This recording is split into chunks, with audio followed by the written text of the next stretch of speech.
Cécile et Mathieu, dans leur appartement en région parisienne, préparent un repas pour deux.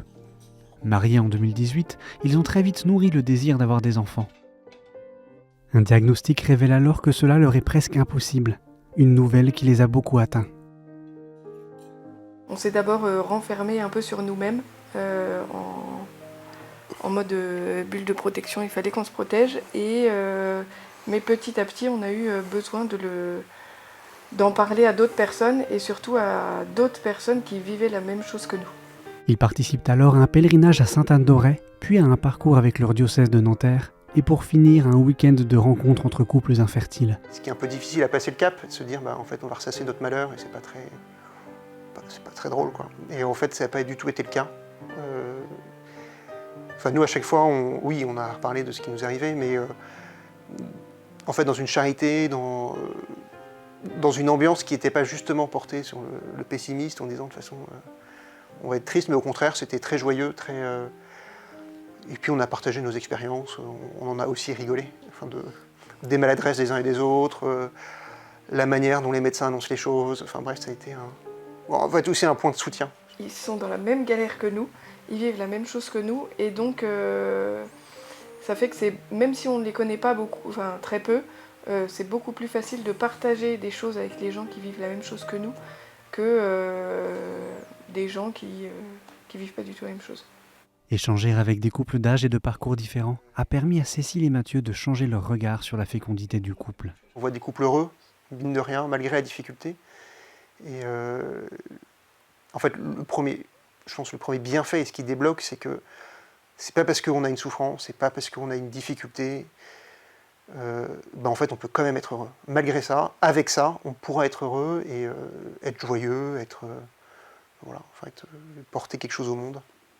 Grâce à des couples plus âgés, on s'est rendu compte qu'on n'avait pas besoin d'avoir un enfant pour être heureux, qu'en fait, on pouvait être heureux dès maintenant.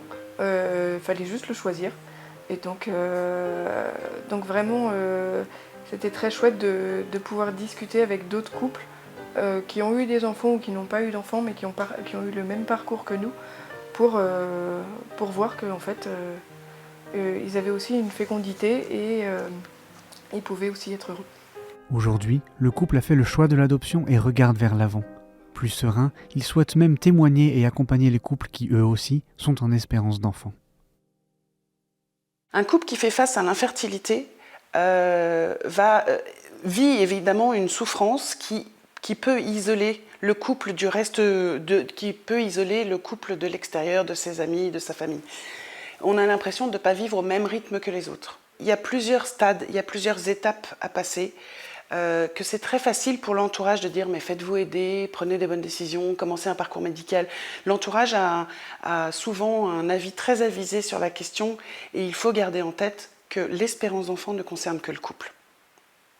Et toutes les décisions ne concernent que le couple et ne peuvent être prises que par le couple. Néanmoins, c'est vrai, il existe plusieurs parcours d'accompagnement pour les couples en espérance d'enfant.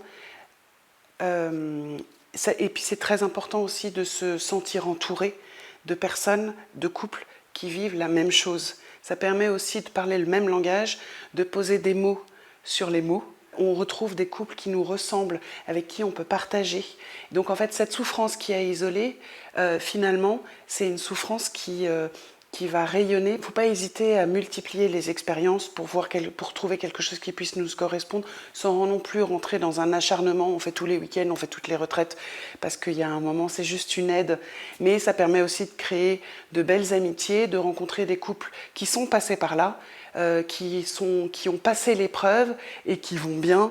Et puis surtout, ça permet de se rappeler ce pourquoi on s'est choisi, que finalement, on va bien. Ça permet aussi pas de relativiser. En fait, le mot relativiser est insupportable parce qu'en fait, chacun vit sa souffrance. Un couple qui est en espérance d'enfant depuis 6 ou 7 ans n'a rien à apprendre à un couple qui est en espérance d'enfant depuis 6 mois ou 2 ans. En fait, mais ça crée une histoire commune et je pense que les échanges peuvent être très riches pour permettre